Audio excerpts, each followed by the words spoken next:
बिस्मिल्लाहिर्रहमानिर्रहीम। ख़वातीनो हज़रात, मैं ज़ुहैर आसिफ हूँ और अपने डिजिटल चैनल पे मैं आपको खुशामदीद कहता हूँ। ये वीलॉग बहुत स्पेशल होने जा रहा है क्योंकि ये वीलॉग हम लंदन इलफर्ट से रिकॉर्ड कर रहे हैं और मेरे लिए ये बड़ी ऑनर की बात है कि आज मेरे जो मेंटोर हैं, मेरे टीचर हैं, जिन्होंने मुझे 15 years back he taught me strategic marketing, आज उन्होंने मुझे इनवाइट किया है लंदन में अपने एरिया में और इनके साथ मेरी बड़ी अच्छी मीटिंग रही। और मुझे इंसान को अपने टीचर्स को याद रखना चाहिए और अपने टीचर्स को ऑनर करना चाहिए क्योंकि टीचर्स आपको गाइडलाइन प्रोवाइड करते हैं। और मुझे जो जो इन्होंने स्ट्रेटेजिक मार्केटिंग में पढ़ाया एमबीए में, वो स्किल्स मैं अपनी लाइफ में इम्प्लीमेंट कर रहा हूँ।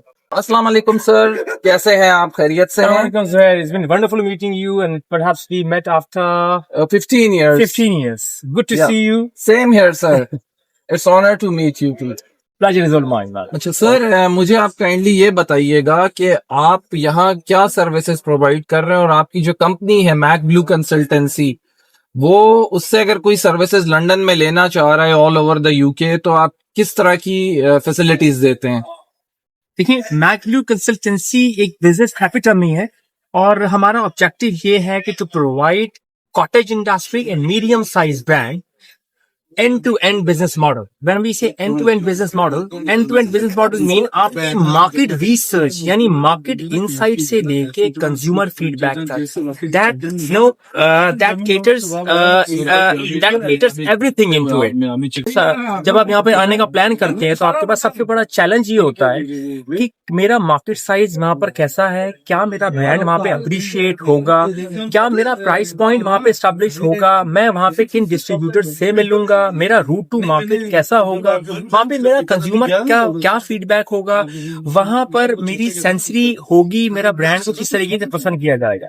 सो मैकब्लू एक ऐसी इंस्टीट्यूशन है कि जो मैकब्लू एक ऐसा ऑर्गेनाइजेशन है जो कि आपको end to end business model provide करता है। सर ये बताइएगा कि पाकिस्तानी मैन्युफैक्चरर को यहाँ पे सबसे बड़ा चैलेंज क्या होता है? पाकिस्तानी मैन्युफैक्चरर को यहाँ पे सबसे बड़ा चैलेंज पाकिस्तानी मैन्युफैक्चरर का माइंडसेट होता है। हम बहुत हेस्टी डिसीजन लेते हैं और हम चाहते हैं कि हम यहाँ पे हाफ कुक चीज जो है वो डाइजेस्ट कर जाए, जो कि पॉसिबल नहीं है। जब पाकिस्तानी मैन्युफैक्चरर यहाँ पे अपना ब्रांड लेके आए, उसको ये बात का पता होना चाहिए कि ये मार्केट किस तरीके से फ्लक्चुएट हो रही है, ये मार्केट किस तरीके से रिस्पॉन्ड कर रही है आपको।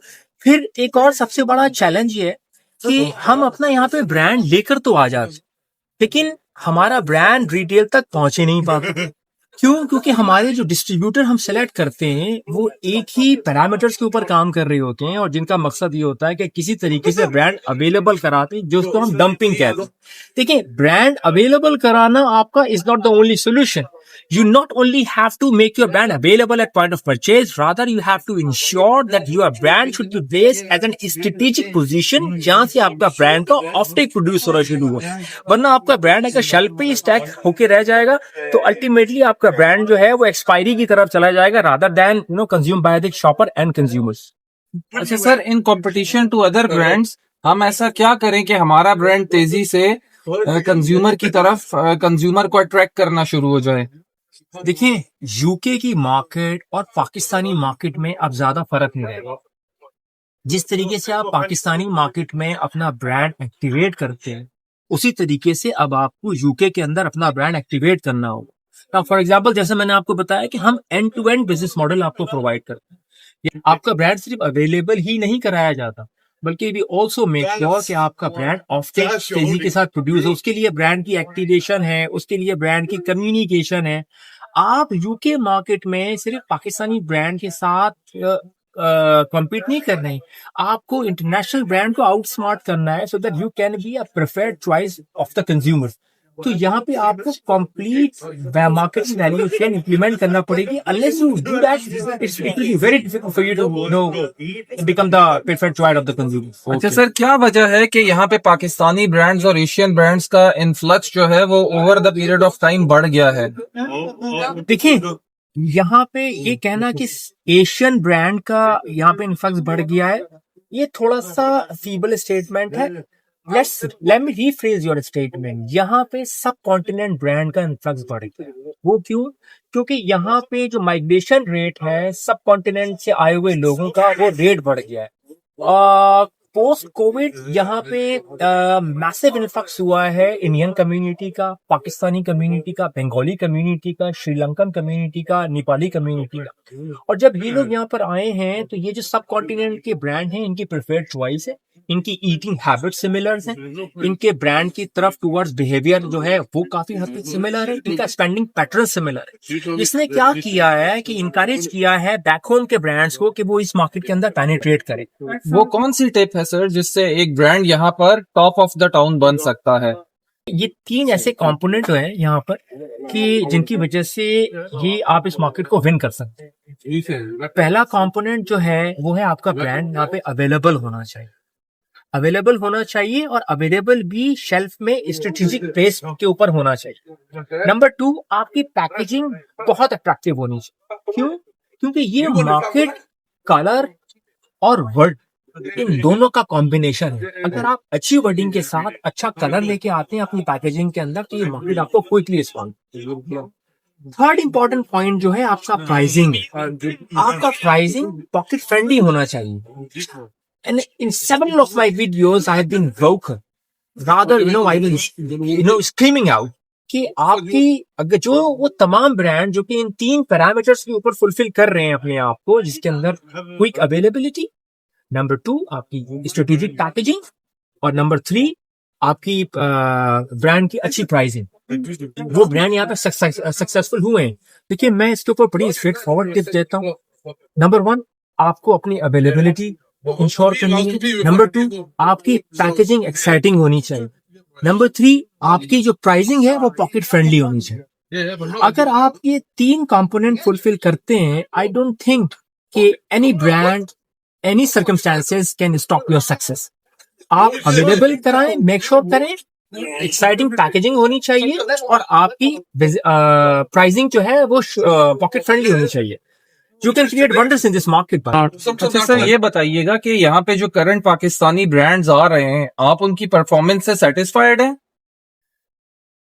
देखिए अगर तो आप ब्रांड की फंक्शनल बेनिफिट्स की बात कर रहे हैं तो मैं कहूंगा कि ये वही सारे फंक्शनल बेनिफिट्स हैं जो कि पाकिस्तान के अंदर लोग एंजॉय करते रहे हैं, यहाँ का भी कंज्यूमर वो एंजॉय कर रहा है। एडिबल ब्रांड्स की बात कर रहे हैं। लेकिन अगर आप मुझसे ये पूछते हैं कि जो ब्रांड यहाँ पर आ रहे हैं क्या वो ब्रांड उसी तरीके से यहाँ पर मौजूद हैं जिस पर्सोनाफाइड तरीके से उनको यहाँ पर होना चाहिए, तो मेरा आंसर होगा नो। रीजन, मैंने अभी रिसेंटली एक मेयोनीज का ब्रांड देखा पाकिस्तानी, उसके पीछे उन्होंने स्टिकर लगा रखा। जब मैंने उसका स्टिकर हटाया तो उसमें मुझे ऐसे बहुत सारे इंग्रेडिएंट नजर आने लगे कि जो कि यहाँ पे पूरा हैबिटेड है। जैसा कि लंदन में बहुत सारी एग्जीबिशंस भी होती हैं और वहां पे पाकिस्तानी एग्जिबिटर्स भी आते हैं, तो जब पाकिस्तानी एग्जिबिटर्स वहां पे अपने प्रोडक्ट्स को एग्जिबिट कर रहे होते हैं तो आप उनकी प्लेसमेंट और पोजीशन को कैसे देखते हैं? अगर मैं आपकी इस क्वेश्चन को आंसर करने जाऊंगा तो बहुत सारे लोगों के दिल टूट जाएं, क्योंकि मुझे ये समझ नहीं आती। देखिए जब आप किसी जगह पे इतना पैसा लगा के एग्जीबिशन को अटेंड करने आ रहे होते हैं, ब्रांड अपना एग्जिबिट कर रहे होते हैं, तो आपके ब्रांड का जो लुक एंड फील है वो अच्छा दिखना चाहिए।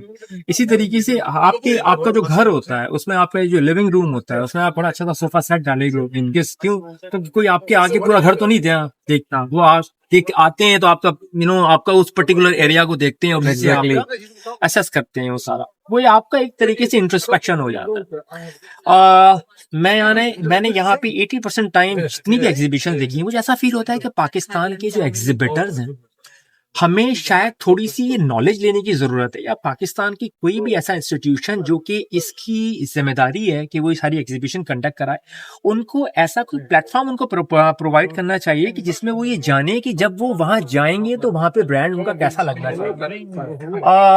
मतलब ऐसा होता है कि जब हम पाकिस्तानी ब्रांड्स को यहाँ पर देखते हैं या मैं पाकिस्तान के नेबरहुड ब्रांड्स को यहाँ पर देखता हूँ तो मुझे बड़ा ह्यूज और हिमंगस डिफरेंस नजर आता है। You feel like going to that brand, और पाकिस्तानी ब्रांड जो है वो थोड़े से फीबल नजर आते हैं। इसका ये मतलब हरगिज नहीं है कि पाकिस्तानी ब्रांड किसी भी ब्रांड से कम है। हम बहुत अच्छी प्रोडक्ट प्रोड्यूस कर रहे हैं, हम बहुत अच्छी रिसोर्सेज प्रोड्यूस कर रहे हैं। हमारे पास जो कॉग्निटिव माइंडसेट है हमारा, वो बहुत ही जबरदस्त माइंडसेट है। हम वंडर क्रिएट कर सकते हैं, बट अनफॉर्चुनेटली हम इतना स्किल होने के बावजूद भी इस तरीके से ग्रूम नहीं हुए हैं कि हम वहां पे जाके उस तरीके से एग्जिबिट करें जो कि जिस तरीके से एक global brand personified. Thank you, sir, Atif Farooqi, for giving us your precious time. Thank you very much.